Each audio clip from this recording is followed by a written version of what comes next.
ಆಕಾಶವಾಣಿ ಧಾರವಾಡ ಕನಕ ಅಧ್ಯಯನ ಪೀಠ ಪ್ರಾಯೋಜಿತ ಕಾರ್ಯಕ್ರಮ ಸರಣಿ ಕನಕದೀಪ.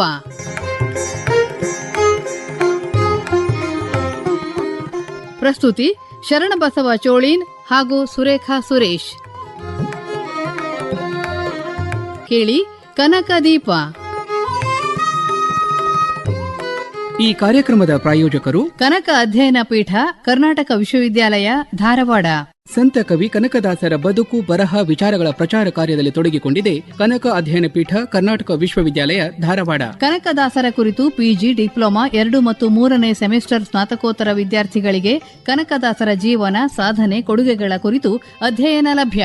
ಸುವ್ಯವಸ್ಥಿತ ಸಭಾಭವನ, ಡಿಜಿಟಲ್ ಗ್ರಂಥಾಲಯ, ಸ್ಮಾರ್ಟ್ ಕ್ಲಾಸ್, ಕನಕದಾಸರ ಗೀತೆ, ಕೀರ್ತನೆ, ಸುಳಾದಿಗಳ ಧ್ವನಿಸುರುಳಿ ಹಾಗೂ ಪುಸ್ತಕಗಳ ಪ್ರಕಟಣೆ. ನಗರ, ಗ್ರಾಮೀಣ ಪ್ರದೇಶ, ಶಾಲಾ ಕಾಲೇಜುಗಳಲ್ಲೂ ಕನಕರ ಪ್ರಚಾರ, ಉಪನ್ಯಾಸ.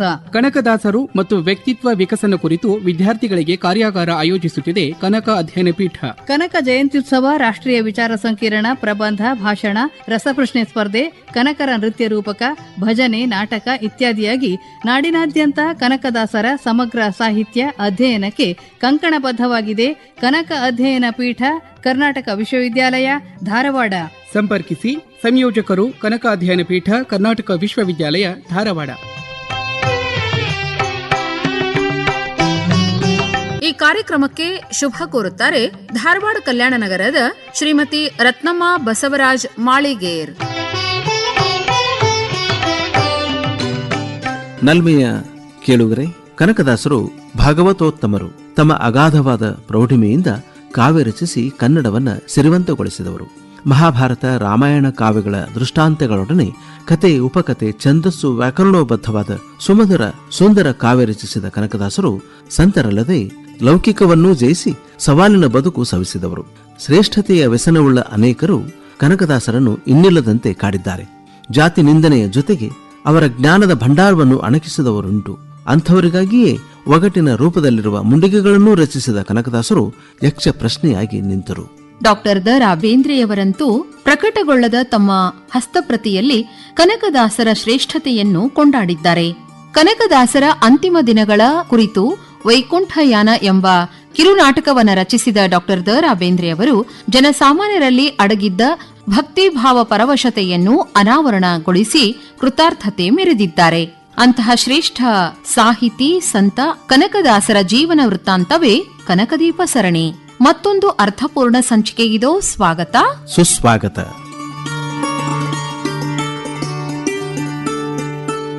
ಕನಕದಾಸರ ಚಿಂತನೆಗಳನ್ನ ನಮ್ಮೊಂದಿಗೆ ಹಂಚಿಕೊಂಡಿದ್ದಾರೆ ಪದ್ಮಜಾ ಉಮರ್ಜಿ.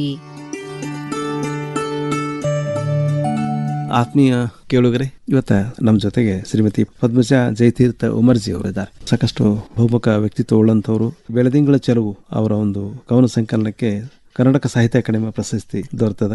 ನಾಡಿನ ಅನೇಕ ನಿಯತಕಾಲಿಕೆಗಳಲ್ಲಿ ಇವರ ಕಥೆ, ಕವನ, ಲೇಖನಗಳು ಪ್ರಕಟ ಆಗ್ಯವು. ನೆನಪೆನಗಳಾದ ಕುಸುಮಗಳು ಮುತ್ತಿನ ಮಂಜು ಅಂತಿಕೊಂಡು ವೈವಿಧ್ಯಮಯವಾಗಿ ತಮ್ಮನ್ನು ತಾವು ತೆರೆದುಕೊಂಡು ಪುಸ್ತಕಗಳನ್ನು ಪ್ರಕಟ ಮಾಡಿದ್ದಾರೆ. ನಿಮ್ಮೆಲ್ಲರ ಪರವಾಗಿ ಪದ್ಮಜಾ ಉಮರ್ಜಿ ಅವರನ್ನ ಸ್ವಾಗತ ಮಾಡ್ತಾ ಇದ್ದೀವಿ. ನಮಸ್ಕಾರ ಪದ್ಮಜಾ ಅವರೇ. ನಮಸ್ಕಾರ ಸರ್. ನಮ್ಮ ಕನಕದೀಪ ಕಾರ್ಯಕ್ರಮ ಕೇಳ್ತೀರಲ್ಲ? ಕೇಳ್ತೇವೆ ಸರ್. ಹಾ, ಅಂದ್ರೆ ಕನಕದಾಸರ ಕುರಿತಂತೆ ಒಂದೆರಡು ಮಾತು ಹೇಳಲ್ಲ. ಕನಕದಾಸರಂದು ಸರ ದಂಡನಾಯಕರಾದವರು ಹರಿ ಇವ್ರನ್ನ ಹಿಂಗ ಬಿಡಬಾರ್ದು ಅಂತ ತಿಳ್ಕೊಂಡು ದೇವ್ರವ್ರಿಗೆ ಬಂದ್ ಬಾ ದಾಸನಾಗ್ ಬಾ ಅಂತ ಕರೆದ. ಅದ್ರ ರೀತಿಯಿಂದ ಅವರು ಜಗತ್ತಿಗೆ ಒಳ್ಳೆ ಕೊಡುಗೆಗಳನ್ನು ಕೊಡ್ಬೇಕಾಗಿತ್ತು. ಅದರಲ್ಲಿ ಯಾಕಂದ್ರೆ ಅವ್ರಿಗೆ ದಾಸರಿದ್ದವರೆಲ್ಲ ಬಡವರಲ್ಲ. ನಾವು ಕೋಟಿ ನಾರಾಯಣ ಪುರಂದರ ದಾಸರು ದಾಸರೇ, ನಮ್ಮ ಮಹಿಪತಿ ದಾಸರು ದಾಸರೇ, ಜಗನ್ನಾಥ ದಾಸರು, ಇವರೆಲ್ಲರೂ ಕನಕದಾಸರಂತೂ ಅತ್ಯಂತ ಶ್ರೇಷ್ಠ. ಯಾಕಂದ್ರೆ ಅವರು ಕುಲವೆಂದು ಬಡೆದಾಡದರಿ ನಿಮ್ಮ ಕುಲದ ನೆಲೆ ಏನೇನಾದರೂ ಬಲ್ಲಿರಾ ಪ್ರತಿಯೊಬ್ಬರಿಗೂ ಹೇಳ್ಯಾರದನ್ನ ಅವರು. ನಿಮ್ದು ಒಂದು ಪುಸ್ತಕ ಅದಲ್ಲ, ತಲ್ಲಣಿಸಿದ್ರು ಕಂಡ ಕನಕದಾಸರ. ಹೌದ್ರಿ, ಕನಕದಾಸರ ಪದನ ರೀ ಸರ್ ಅದು. ತಲ್ಲಣಿಸದಿರು ಕಂಡ್ಯ ತಾಳು ಮನವೇ ಅಂತ ಅಂದ್ರೆ ಪ್ರತಿ ಕ್ಷಣ ನಾವು ತಲ್ಲಣಗೊಳ್ತಾ ಇರ್ತೇವೆ. ಹೌದ್ರಿ, ತಲ್ಲಣ ಗೆದ್ದವನ ಶ್ರೀ. ಅದನ್ನ ಗೆಲ್ರಿ ಅಂತ ಅವ್ರು ನಮ್ಗ ಎಲ್ಲದರ ಮೂಲಕ ಆ ಹಾಡಂತೂ ಬಹಳ ಪ್ರೀತಿ ರೀ ಸರ್ ನಂಗೆ. ತಲ್ಲಣಿಸಿದ್ರು ಕಂಡ್ಯ ಒಂದು ಕುಲವೆಂದು, ಆಮೇಲೆ ದೇವಿ ನಮ್ಮ ದ್ಯಾವರು ಬಂದಾರ ನೋಡಿ ಬನ್ನೀರೆ ನೋಡ ಬನ್ನೀರೆ, ಇವೆಲ್ಲ ಹಾಡುಗಳು. ಬಾಗಿಲನ್ನು ತೆರೆದು ಬಾಗಿಲನ್ನು ತೆರೆದು ದರ್ಶನ ನೋಡಿ ಸೇವೆ ಉಡುಪಿಯೊಳಗ ಪವಾಡ ಮಾಡ್ಬಿಟ್ರು. ಹೌದು, ನಾವ್ ಈಗಿನ ಮನುಷ್ಯರಷ್ಟ ರೀ ಸರ್, ನಾವು ಶ್ರೇಷ್ಠ, ನಾವು ಇದು ಅಂತ ತಿಳ್ಕೊತೀವಿ. ಅದ್ರಲ್ಲಿ ಏನದ ಅಂದ್ರೆ ದೇವ್ರು ಯಾರು ನಿಜವಾದ ಭಕ್ತರು ಇರ್ತಾರ ಅವ್ರ ಕಡೆ ಹೊಳತನಿ ಅಂತ ತೋರ್ಸೇ ಬಿಟ್ಟಾನ ನೋಡಿ ಬ್ಯಾಗ್. ಅದನ್ನ ನಾವ್ ನೋಡಂಗಿಲ್ರಿ. ಮತ್ತು ನಾವೇನ್ ಮಾಡ್ತೇವೆ, ನಾವ ಶ್ರೇಷ್ಠ ಅನ್ಕೋತೇವೆ. ಅವ್ರು ಹೇಳಿದ್ರೆ ಕನಕದಾಸರು, ನಾನು ಹೋದರೆ ಹೋದೇನು, ನಾನು ಹೋಗ್ಬಿಟ್ರೆ ಎಲ್ಲಿ ಯಾರು ಬೇಕಾದ್ರೂ ಸ್ವರ್ಗಕ್ಕೆ ಹೋಗ್ಬೋದು ಅಂತ ಹೇಳಿದ್ರಿ ಅವ್ರು. ಆಮೇಲೆ ಯಾರು ನೋಡೋ ಜಗದಾಗ ತಿನ್ಬಾರಪ್ಪ ಬಾಳೆಹಣ್ಣು ಅಂದ್ರೆ ಅವ್ರು ಹೊಳಿತಂದ್ರೆ, ಯಾಕಂದ್ರೆ ದೇವ್ರು ನೋಡೋದ್ ಜಗ ಯಾವ್ದೂ ಇಲ್ಲ, ಅದಕ್ಕೆ ನಾನ್ ತಿನ್ಲಿಲ್ಲ ಅಂತ ಹೇಳಿದ್ರು ಅವ್ರ ಗುರುಗಳಿಗೆ. ಅಂತ ಒಂದು ಕನಕದಾಸರು ಅಂತ ಪುಣ್ಯ ಭೂಮಿಯಿಂದನ ಸರ್ ಇವತ್ತೇನೋ ಒಂದ್ ಕಾಲಕ್ಕೆ ಅನ್ನ ಬೆಳಿ ಮಳಿ ಇಷ್ಟೋ ನಾವು ಸುಖವಾಗಿದ್ದೇವಿ. ಹೌದಲ್ರಿ? ಅವ್ರ ಪುಣ್ಯನ ನಮಗ್ ಬಂದ್ ಮುಟ್ಲಿಕ್ಕೆ ಮುಂದಿನ ಪೀಳಿಗೆಗೆ ಅನಿಸ್ತದೆ ಸರ್. ನನ್ ಕನಕದಾಸರ ಬಗ್ಗೆ ಬಹಳ ಭಕ್ತಿ ಭಾವದ ಸರ್. ಸಂತೋಷ. ಪದ್ಮಜ ಉಮರ್ಜಿ ಅವರೇ, ಅದ್ಭುತವಾಗಿ ತಮ್ಮ ನೆನಪುಗಳನ್ನ ಹಂಚಿಕೊಂಡ್ರಿ. ತಮಗೆ ಹೃತ್ಪೂರ್ವಕ ಧನ್ಯವಾದಗಳು. ನಮಸ್ಕಾರ. ನಮಸ್ಕಾರ. ಕೆಂಗಣ್ಣ ಮೀನನಾಗಿ ನಮ್ಮ ರಂಗ ಗುಂಡಾಡು ಸೋಮನ ಕೊಂದಾನ್ಯ, ಗುಂಡಾಡಿ ಸೋಮನ ಕೊಂದು ವೇದವನು ಬಂಗಾರದೊಡಲಿ ನೀಗಿತ್ತಾನ್ಯ. ದ್ಯಾವಿ ನಮ್ಮ ಯಾವರು ಬಂದರು ಬನ್ನೀರೇ, ನೋಡ ಬನ್ನೀರೇ. ಆವ ಸಿರಿಯಲಿ ಎನ್ನ ಮರೆತೆ ದೇವ ಜಾನಕಿ ರಮಣ ಪೇಳು, ನನ್ನಿಂದ ನಾನೇ ಜನಿಸಿ ಬಂದೆನೆ ದೇವ, ನಿನ್ನ ಪ್ರೇರಣೆಯಿಂದ ನಡೆದು ನುಡಿದ ಮೇಲೆ. ಬಂದಿವಯ್ಯ ಗೋವಿಂದ ಶೆಟ್ಟಿ, ನಿನ್ನ ಹರಿವಾಣ ವ್ಯರ್ಥ ಪ್ರಸಾದ ಉಂಟೆನಲಾಗಿ, ನೀ ಮಾಯೆಯೊಳಗು ನಿನ್ನೊಳು ಮಾಯೆಯು. ಕನಕದಾಸರು ಸಮರ್ಪಣಾ ಭಾವದಲ್ಲಿ ಮಿಂದೆದ್ದು ಬಂದವರು, ಕೃತಾರ್ಥತೆ ಅನುಭವಿಸಿದವರು. ಅವರ ಕೀರ್ತನೆಗಳು ಭಕ್ತಿ ಪಂಥದ ಜೊತೆಗೆ ಸಮರ್ಪಣಾ ದೃಷ್ಟಿಕೋನವನ್ನು ಕೂಡ ಒಳಗೊಂಡಿವೆ. ಸಮರ್ಪಣಾ ದೃಷ್ಟಿಯ ಕನಕದಾಸರ ಕೀರ್ತನೆಗಳಲ್ಲಿ ಭಾವನಿರ್ಭರತೆಯೇ ಪ್ರಮುಖವಾದುದು. ಉತ್ಸಾಹಶೀಲರಾಗಿ ಕನಕದಾಸರು ನಿರಾಡಂಬರವಾಗಿ ನೇರ ನಿಷ್ಠುರ ನಡೆನುಡಿಯ ಜ್ಞಾನದ ಸಂದೇಶವನ್ನು ಉಪಮೆ ರೂಪಕಗಳ ಮೂಲಕ ನಿವೇದನೆ ಮಾಡುತ್ತಾರೆ. ಪಂಚೇಂದ್ರಿಯಗಳ ಪಂಚವಿಧದ ಸುಖಗಳನ್ನು ಬಣ್ಣಿಸುವಾಗ ಕನಕದಾಸರು ಹಲವಾರು ನಿದರ್ಶನಗಳನ್ನು ನೀಡುತ್ತಾರೆ. ಜ್ಯೋತಿರ್ಮಯವಾದ ದೀಪದ ಬೆಳಕಿಗೆ ತಾನು ಕಾತರಿಸಿ ಬೀಳುವ ಪತಂಗದಂದದಲ್ಲಿ, ಧಾತುಗೆಟ್ಟು ಬೆಳ್ಳಿ ಬಂಗಾರದಲ್ಲಿ ಮೆರೆವ ಧೂರ್ತೆಯರ ನೋಡುವಿ ಚಕ್ಷುರಿಂದ್ರಿಯಕ್ಕೆ ಏನು ಮಾಡಲಯ್ಯ ಬಯಲಾಸೆ ಬಿಡದು. ತಮ್ಮ ರೂಪಕ ಉಪಮೇಯಗಳ ಕಾವ್ಯಭರಿತ ಶ್ರೀಮಂತಿಕೆಯಲ್ಲಿ ಕನಕದಾಸರು ತಾವು ನಿಜ ದರ್ಶನದಲ್ಲಿ ಕಂಡುಂಡು ಅರಿತಿರುವ ಜ್ಞಾನದ ಪ್ರಕಾಶವಾಗಿ ಗೋಚರಿಸುತ್ತಾರೆ. ನವ ಮೋಹನಾಂಗಿನಿಯರ ರೂಪ, ಗಂಧ ಕಸ್ತೂರಿ ಪರಿಮಳದ ಲೇಪನ, ಕಡುರುಚಿಯ ಷಡುರಸದ ಅನ್ನ ಮುಂತಾಗಿ ರಮ್ಯ ನಿದರ್ಶನಗಳ ಪ್ರತ್ಯಕ್ಷ ಸಾಕ್ಷಾತ್ಕಾರ ಅನುಭವಗಳನ್ನು ನಿರ್ಬೀಡೆಯಿಂದ ಹೇಳುತ್ತಾ ತನ್ನ ಒಡಲಾಳದ ಭಕ್ತಿಯ ಮಹಾಪೂರ್ವನ್ನೇ ಹರಿಸುತ್ತಾರೆ. ರಸಿಕರಾಗಿ ಜೀವನಾನುಭವಗಳನ್ನೆಲ್ಲ ಅನುಭವಿಸಿದ ಕನಕದಾಸರು ಭಕ್ತಿರಸ ಪ್ರಧಾನವಾದ ಸರಳ ಕನ್ನಡ ಶಬ್ದಗಳಲ್ಲಿ ತನ್ನೊಡಲಾಳದ ಅನುಭವಗಳನ್ನು ನೋವುಗಳನ್ನು ತೋಡಿಕೊಂಡವರು. ಮಾಯಾಪಾಶದ ಬಂಧನದೊಳಗೆ ಸಿಲುಕಿಸುವಂತಹ ಪಂಚೇಂದ್ರಿಯಗಳು ನಮ್ಮನ್ನು ಮುಸುಕು ಹಾಕಲು ಪ್ರಯತ್ನಿಸುತ್ತವೆ. ಸದಾ ಎಚ್ಚರಿಕೆಯಿಂದ ಇದ್ದು ಅತೀತ ಶಕ್ತಿಯ ಆರನೆಯ ಇಂದ್ರಿಯದ ಅನುಭವಗಳನ್ನು ಗಮನಿಸಲು ಸೂಚಿಸುತ್ತಾರೆ ಕನಕದಾಸರು. ಕನಕದಾಸರ ಅಪ್ಪಟ ಚಿನ್ನದಂತಹ ವ್ಯಕ್ತಿತ್ವವನ್ನ ಒರೆಗಲ್ಲಿಗೆ ಹಚ್ಚಿದವರು ಅನೇಕರಿದ್ದಾರೆ. ಎಲ್ಲವನ್ನೂ ಗೆದ್ದು ಸ್ಫಟಿಕದಷ್ಟೇ ಚೊಕ್ಕ ಚಿನ್ನವಾಗಿ ಹೊರಬಂದವರು ಕನಕದಾಸರು. ಭಾವಗೀತೆಯ ಅಮೂರ್ತ ರೂಪದ ಅವ್ಯಕ್ತ ಭಾವದ ನೆಲೆಯಿಂದ ಆರಂಭಗೊಂಡು ಮೂರ್ತವೂ ಸ್ಪಷ್ಟವೂ ಆದ ಮೂರ್ತ ರೂಪದ ವಾಸ್ತವಿಕ ಅನುಭವ ಗಳಿಸಿ ಕೃತಾರ್ಥತೆಯೆಡೆಗೆ ಸಾಗುವ ಕಾವ್ಯವನ್ನು ರಚಿಸುತ್ತಾರೆ ಕನಕದಾಸರು. ಕನಕದಾಸರ ಒಂದು ಕೀರ್ತನೆ ಹೀಗಿದೆ: ಡಿಂಬಿನುಳು ಪ್ರಾಣವಿರಲು ಕಂಬಸೂತ್ರ ಗೊಂಬೆಯಂತೆ ಎಂದಿದ್ದರೊಂದು ದಿನ ಸಾವು ತಪ್ಪದು. ಹುಟ್ಟುತ್ತೇನು ತರಲಿಲ್ಲ, ಹೋಗುತ್ತೇನು ಒಯ್ಯಲಿಲ್ಲ, ಸುಟ್ಟು ಸುಟ್ಟು ಸುಣ್ಣದ ಹರಳಾಯಿತಿ ದೇಹ. ಹೊಟ್ಟೆ ಬಲು ಕೆಟ್ಟದೆಂದು ಎಷ್ಟು ಕಷ್ಟಪಟ್ಟು ಪ್ರಾಣ ಬಿಟ್ಟು ಹೋಗುವಾಗೇನು ಬಟ್ಟೆ ಕಾಣಲಿಲ್ಲವೋ. ಈ ಗೀತೆಯನ್ನು ತಮ್ಮ ಸುಶ್ರಾವ್ಯ ಕಂಠದಲ್ಲಿ ಹಾಡಿದ್ದಾರೆ ಮಹೇಶ್ ಹುಂಡೇಕರ್. ಹೆಣ್ಣು ಹೊನ್ನು ಮಣ್ಣು ಮೂರು ತನ್ನಲ್ಲಿದ್ದು ಕಾಣಲಿಲ್ಲ, ಅಣ್ಣ ತಮ್ಮ ತಾಯಿ ತಂದೆ ಬಯಲಾಗದು.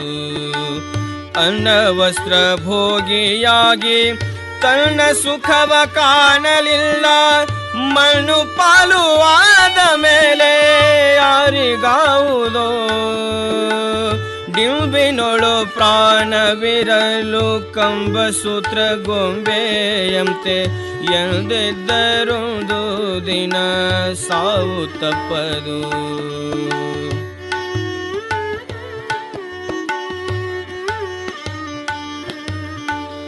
ವಾರ್ತೆ ಕೀರ್ತಿ ಎಂಬವೆರಡು ಬಂದು ವಯ್ಯ ಸತ್ತ ಮೇಲೆ ವಸ್ತು ಪ್ರಾಣ ನಾಯಕನು ದೊರಕಲಿಲ್ಲವು. ಕರ್ತಕ್ಕಾಗಿ ನೆಲೆಯಾದಿ ಕೇಶವನಾರಾಯಣನ ಆರ್ತಿಯಿಂದ ಭಜಿಸಿ ನೀವು ಸುಖದಿ ಬಾಳಿರೋ.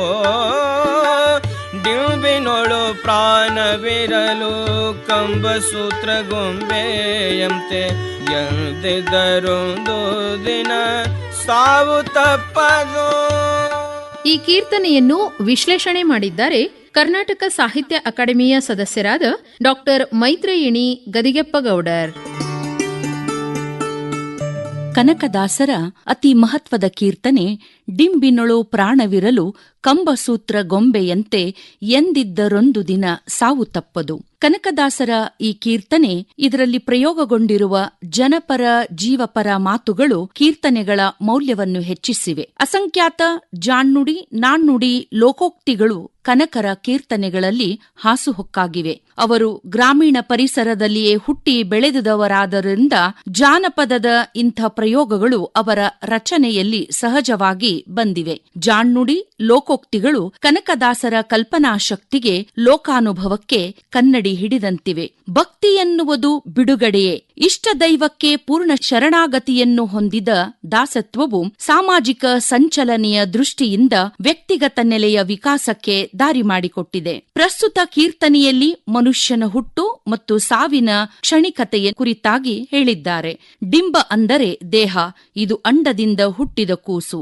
ಸೂರ್ಯೋದಯ ಮತ್ತು ಸೂರ್ಯಾಸ್ತಮಾನಕ್ಕೆ ಬಾಡುವ ತಾವರೆ ಹೂವಿನಂತೆ ನಮ್ಮ ಈ ಜೀವ ಕ್ಷಣಿಕವಾದದ್ದು ಎನ್ನುತ್ತಾರೆ. ಬರಿಗೈಯಲ್ಲಿ ಬಂದ ಜೀವಿ ಈ ಭೂಮಿಯಲ್ಲಿ ತಾನು ಶಾಶ್ವತವಾಗಿ ನೆಲೆಯೂರಿ ನಿಲ್ಲುತ್ತೇನೆ ಎಂಬ ಭ್ರಮೆಯಿಂದ ಯಾವಾಗಲೂ ಗಳಿಕೆಗಾಗಿ ಬದುಕುತ್ತಾನೆ. ಹುಟ್ಟು ಸಾವುಗಳ ನಡುವೆ ಬದುಕುವ ಮಾನವನ ಜೀವಿತಾವಧಿ ಬಹಳ ಕ್ಷಣಿಕವಾದುದು. ಜೀವನ ಪೂರ್ತಿ ತಾನು ತನ್ನದು ಎಂಬ ಸ್ವಾರ್ಥ ಮತ್ತು ಮಾಯೆಯಲ್ಲಿ ಸಿಲುಕಿದ ಮನುಷ್ಯ ಜೀವನದ ನಶ್ವರತೆಯ ಬಗೆಗೆ ಯೋಚನೆ ಮಾಡದಿರುವುದೇ ದುರಂತ ಎನ್ನುತ್ತಾರೆ ಕನಕದಾಸರು. ಹುಟ್ಟಿದಾಗಲೂ ಬರಿಗೈ, ಸತ್ತಾಗಲೂ ಬರಿಮೈ, ಹೀಗೆ ತೆರಳುವ ಮನುಜ ಲೋಕದ ಆಶೆ ಆಮಿಷ ಕ್ಷಣಿಕ ತೃಪ್ತಿಗಾಗಿ ಇಡೀ ಬದುಕನ್ನು ಸವೆಸುತ್ತಾನೆ. ಲೋಕದಲ್ಲಿ ಹುಟ್ಟಿದ ಪ್ರತಿ ಜೀವಿಗೂ ಕುಟುಂಬದ ಆಶ್ರಯ ಆಧಾರ ಇರುತ್ತದೆ. ಇದಕ್ಕಾಗಿ ಮನುಜ ತನ್ನ ಜೀವಿತಾವಧಿಯನ್ನು ಭೋಗಿಯಾಗಿಯೇ ಕಳೆಯುತ್ತಾನೆ. ಸ್ವಾರ್ಥ ಮತ್ತು ಅತಿ ಆಶೆಯಿಂದ ಗಳಿಸುತ್ತಾನೆ. ಆದರೆ ಅವನು ಸತ್ತ ಮೇಲೆ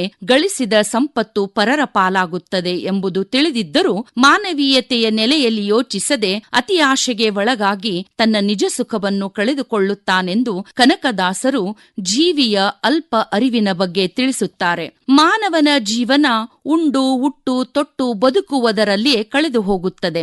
ತನ್ನ ಆತ್ಮಶುದ್ಧಿಯ ಮತ್ತು ಅಂತರಾತ್ಮದ ಸಾಧನೆಗಾಗಿ ಸಮಯವನ್ನು ವಿನಿಯೋಗಿಸದೆ ವ್ಯರ್ಥ ಕಾಲಹರಣ ಮಾಡುತ್ತಾನೆ. ಕ್ಷಣಿಕ ಕಾಲದ ಬದುಕಿಗಾಗಿ ಏನೆಲ್ಲ ಮಾಡುವ ಮನುಜ ದೇವರಲ್ಲಿ ಭಕ್ತಿ, ದೈವದಲ್ಲಿ ನಂಬಿಕೆ ಇಡದೆ ಸ್ವಾರ್ಥಿಯಾಗುತ್ತಾನೆ ಎನ್ನುತ್ತಾರೆ ಕನಕದಾಸರು. ವ್ಯಾಸರು ಮಹಾಭಾರತದಲ್ಲಿ ಅರ್ಜುನ ಮತ್ತು ಭೀಮಸೇನರ ಗರ್ವಭಂಗ ಮಾಡಲು ಶ್ರೀಕೃಷ್ಣ ಗಾರುಡಿಗ ಪ್ರಸಂಗದ ನಿರ್ಮಾಣ ಮಾಡಿದ್ದಾರೆ. ಮಾನವ ಜೀವನ ಕ್ಷಣಿಕವೆಂದು ತಿಳಿಸುತ್ತಾ ಅಲ್ಲಿರುವ ಗೊಂಬೆಯಾಟದ ಪ್ರದರ್ಶನ ಕಲೆಯನ್ನು ಕನಕದಾಸರು ತಮ್ಮ ಕೀರ್ತನೆಯಲ್ಲಿ ಪ್ರಸ್ತಾಪಿಸಿದ್ದಾರೆ. ಸೂತ್ರದ ಗೊಂಬೆಯ ಒಣಪು ವಯ್ಯಾರ, ಅದರ ಉಡುಗೆ ತೊಡುಗೆ, ವಸ್ತ್ರ, ಒಡವೆ ವಿನ್ಯಾಸಗಳು ಕಣ್ಣಿಗೆ ಕಟ್ಟುವಂತೆ ಇದರಲ್ಲಿ ಚಿತ್ರಿಸಿದ್ದಾರೆ. ಬೆಳ್ಳಿ ಬಂಗಾರುಟ್ಟುಕೊಂಡು ಒಳ್ಳೆ ವಸ್ತ್ರ ಹೊದ್ದುಕೊಂಡು ಅಳ್ಳಚಾರಿ ಗೊಂಬೆಯಂತೆ ಆಡಿಹೋಯಿತು.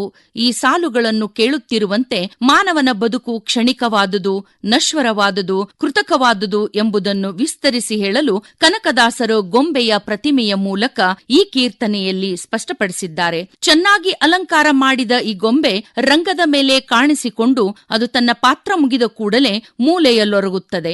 ಅದರ ಆ ಅಲಂಕಾರ, ಆ ವೈಭವವನ್ನು ಎಲ್ಲರೂ ಮರೆಯುವವರೇ. ಮಾನವ ಜೀವನವೋ ಆ ಸೂತ್ರದ ಗೊಂಬೆಯಂತೆಯೇ ಕ್ಷಣಿಕ ಎಂದು ಮಾರ್ಮಿಕವಾಗಿ ಕನಕದಾಸರು ಈ ಕೀರ್ತನೆಯಲ್ಲಿ ಬಣ್ಣಿಸುತ್ತಾರೆ. ಹೆಣ್ಣು ಹೊನ್ನು ಮಣ್ಣು ಜೀವಾಣುಗಳ ಬೋಗಿಯಾಗಿ ಚೆಲ್ಲಾಟದ ಜೀವನ ಸಾಗಿಸುವ ಮಾನವ ಒಂದಿಲ್ಲೊಂದು ದಿನ ಸೂತ್ರದ ಗೊಂಬೆಯಂತೆ ಆಟವಾಡಿ ನೇಪಥ್ಯಕ್ಕೆ ಸರಿಯುವವನೇ. ಅಂದರೆ ಸಾವು ತಪ್ಪಿದ್ದಲ್ಲ. ಬರುವಾಗ ಏನೂ ತಂದಿಲ್ಲ, ಹೋಗುವಾಗ ಬರೀ ಕೈಯಲ್ಲಿ ಹೋಗುವುದು. ಈ ಬಂದು ಹೋಗುವ ನಡುವೆ ಬರೀ ಕತ್ತಲೆ ಆವರಿಸಿದೆ ಎಂಬ ಮಾನವನ ಅಜ್ಞಾನವನ್ನು ಹೇಳುತ್ತಾ, ಈ ಕತ್ತಲೆಯಿಂದ ಹೊರಬರಬೇಕಾದರೆ ನಂಬಿದ ದೈವ ಆದಿಕೇಶವರಾಯನ ಸ್ತುತಿ ಮಾಡಿ ಮುಕ್ತಿ ಪಡೆಯಬೇಕೆಂಬ ಎಚ್ಚರಿಕೆಯನ್ನು ಕನಕದಾಸರು ಈ ಕೀರ್ತನೆಯ ಮೂಲಕ ಸಮರ್ಥವಾಗಿ ಕಟ್ಟಿಕೊಟ್ಟಿದ್ದಾರೆ. ಕನಕದಾಸರ ಈ ಕೀರ್ತನೆಯಲ್ಲಿ ಸಂಸಾರದ ನಿಸ್ಸಾರತೆ, ಮೋಕ್ಷ ಮಾರ್ಗದ ಬಗ್ಗೆ ವಿವರಿಸಿರುವುದನ್ನು ಕಾಣಬಹುದು.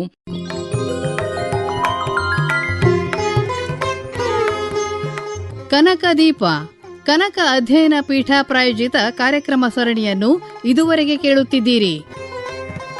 ಪ್ರಸ್ತುತಿ ಶರಣಬಸವ ಚೋಳೀನ್ ಹಾಗೂ ಸುರೇಖಾ ಸುರೇಶ್. ಪ್ರಸ್ತುತಿ ನೆರವು ತ್ರಿವೇಣಿ ಬೆಡಗೇರಿ. ಸಹಕಾರ ಕನಕ ಅಧ್ಯಯನ ಪೀಠದ ಸಂಯೋಜಕರಾದ ಡಾಕ್ಟರ್ ಹನುಮಗೌಡ ಸಿ. ಈ ಕಾರ್ಯಕ್ರಮದ ಪ್ರಾಯೋಜಕರು ಕನಕ ಅಧ್ಯಯನ ಪೀಠ, ಕರ್ನಾಟಕ ವಿಶ್ವವಿದ್ಯಾಲಯ, ಧಾರವಾಡ.